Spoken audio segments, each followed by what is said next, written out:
Hindi gutom ko. Gutom ko, wala ko tarong panamahaw. Sa orasan na karon.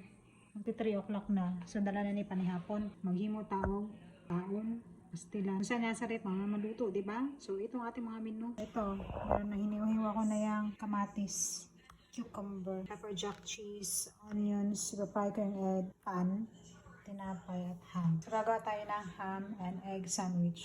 Kasamahan na rin natin ng french fries gamit ang air fryer. Yeah!